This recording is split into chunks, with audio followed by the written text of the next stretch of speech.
জনাব ইউনূস সাহেব একজন রাজনৈতিক নেতা হিসেবে তিনি দেশপ্রেমী মানুষের বিরুদ্ধে অবস্থান নিয়েছিলেন।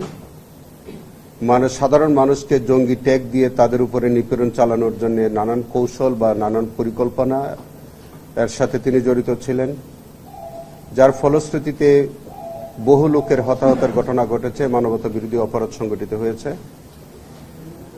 আইনের বিধানটা ছিল যে আসামি পক্ষের বিরুদ্ধে যে চার্জগুলো আনা হবে সেই চার্জগুলো তিনি বা তারা সেগুলি খণ্ডাবেন। জনাব ইউনূস সাহেবের বিরুদ্ধে সুস্পষ্ট এলিগেশন ছিল যে তারই একটি কথোপকথন, কিন্তু সেই কথোপকথনের মধ্যে থেকেই তার সংশ্লিষ্টতা এগুলো ছিল, কিন্তু এই কথোপকথন তিনি সরাসরি অস্বীকার করেননি, বরঞ্চ তিনি এগুলা স্বীকার করেছেন।